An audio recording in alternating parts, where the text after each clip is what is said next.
The game is afoot in the Unitedhealthcare CEO case, as Sherlock Holmes would say. And already we have the adjuster starting to plant more seeds of doubt in the legal process.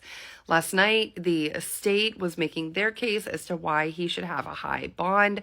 And two things they said: that he had $8,000 in US cash and $2,000 in foreign currency, suggesting that he would be able to flee the country.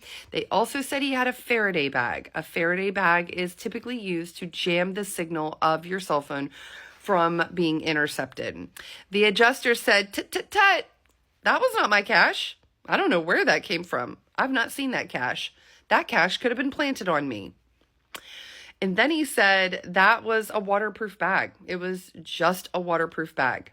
So one of the charges he's facing is possession of instruments of crime. And that is kind of this blanket charge that allows the police to basically pick up anything and say, instrument of crime. And we see that happen when someone is arrested for drugs and baggies are confiscated and then labeled drug paraphernalia. Okay, same situation.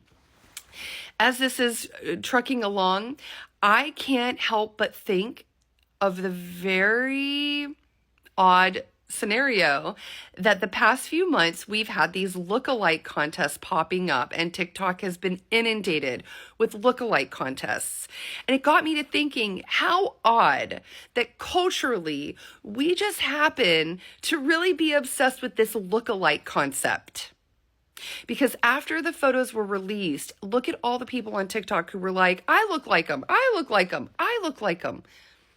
I think that could have been a plant also. Think about how many celebrities have burner accounts. Think about how many PR teams, how many media strategies include in inception of the public, priming the public, getting this out there before the launch, and that way when it shows up again, it's right in the front of our brain, and we're like, oh, I've seen this before. The Timothy Chalamet lookalike contest. Yeah, there's all kinds of lookalikes. How do you know that that's him? Oh my God, I love it. And the other thing that has really been trickling around for me is the show Money Heist. Phenomenal crime show. And in that show, many people come together who don't know each other to pull off a heist.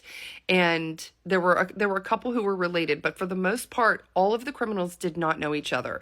A very similar plot line in The Usual Suspects, a movie that absolutely knocked people out of their shoes when it first came out. People were shocked at the plot twist.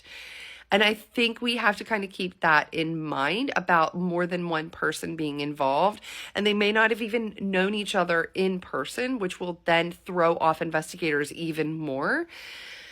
Very, very fascinating. And I do have to say, the jacket found in the bag is perplexing me, because many people have said there's no way the suspect did the crime, ran through the park, dropped the bag, and the bag stayed there for that many days without being stolen. So that gives us two options. It was planted there by the suspect or someone else related to the suspect, connected to the suspect after the fact. Or it was put there by police, and that was just a plant. Like, you know, they are putting that there to throw us off, to lay motive, to give us the impression they were getting closer. I'm not sure. I am leaning towards this was part of the crime and a part of the plan. So then what is the significance of the Tommy Hilfiger jacket? Another thing that came out of Money Heist is that they all wore the same red jumpsuit. And I think it's so fascinating that after the surveillance photos were released, all the people who went out and bought the jacket and book bag to basically like wear the same uniform. So again, you're planting those seeds of doubt. Like anybody could have had this jacket. Like 4,000 of those jackets were sold in one day.